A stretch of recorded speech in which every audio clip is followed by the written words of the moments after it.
বাংলাদেশের পাসপোর্ট বিশ্ব পরিসরে তার গ্রহণযোগ্যতা হারিয়েছে। আন্তর্জাতিক পাসপোর্ট সূচকে বাংলাদেশি পাসপোর্টের অবস্থান ১০০তম স্থানে নেমে গেছে। ২০২৪ সালের শুরুতে এ সূচকে বাংলাদেশি পাসপোর্টের অবস্থান ছিল ৯৭তম। বর্তমানে বাংলাদেশের সঙ্গে ১০০তম অবস্থানে রয়েছে আন্তর্জাতিক বিভিন্ন নিষেধাজ্ঞার মুখে থাকা দেশ উত্তর কোরিয়া। ছাত্র জনতার অভ্যুত্থানে ফ্যাসিবাদী সরকারের পতন হয়েছে।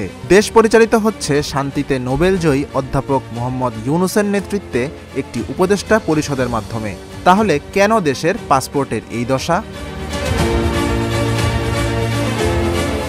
২০২৪ সালে একজন বাংলাদেশি পাসপোর্টধারী ভিসা ছাড়া ৪২টি দেশ ভ্রমণের সুযোগ পেতেন, কিন্তু ২০২৫ সালের অক্টোবরে এ সুযোগ নেমে এসেছে ৩৮টি দেশে। বাংলাদেশের চেয়ে এখনও এগিয়ে আছে সামরিক জান্তা শাসিত গৃহযুদ্ধে জর্জরিত প্রতিবেশী মিয়ানমার। সেই দেশটির অবস্থান ৯৬তম। এমনকি দক্ষিণ এশিয়ার ক্ষুদ্র দেশ ভুটানের অবস্থান আরও এগিয়ে ৯২তম। পাসপোর্টের গ্রহণযোগ্যতার দিক থেকে বিশ্বে বাংলাদেশের অবস্থান লজ্জার। পাসপোর্টের গ্রহণযোগ্যতা কোনো দেশের আকার কিংবা অর্থনীতির বিচারে হয় না, এটি নির্ধারিত হয় সে দেশের মানুষের বিশ্বাসযোগ্যতা ও আস্থার ভিত্তিতে। বাংলাদেশিদের বিষয়ে আন্তর্জাতিক বিষয়ে আস্থা কমেছে বলেই এই অবস্থা। বাংলাদেশিরা বিদেশ যাওয়ার জন্য নানা জালিয়াতি ও প্রতারণার আশ্রয় নিচ্ছে, যা প্রযুক্তির কল্যাণে খুব সহজেই ধরা পড়ছে। এছাড়া দেশের অভ্যন্তরের শাসন ব্যবস্থা কতটা মানবিক সেটাও বিবেচনায় আসছে।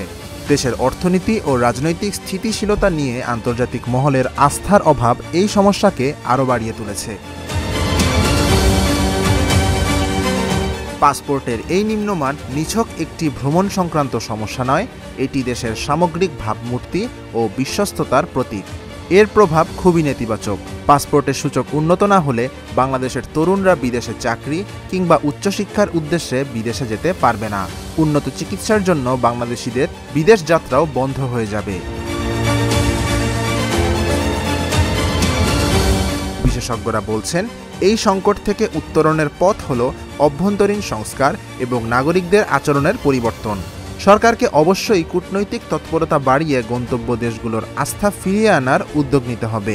একই সঙ্গে দেশের নাগরিকদের বিদেশে আইনকানুন মেনে চলতে উৎসাহিত করতে হবে এবং অবৈধ অভিবাসন ও ভুয়া কাগজপত্র দাখিল করার প্রবণতা কঠোরভাবে নিয়ন্ত্রণ করতে হবে।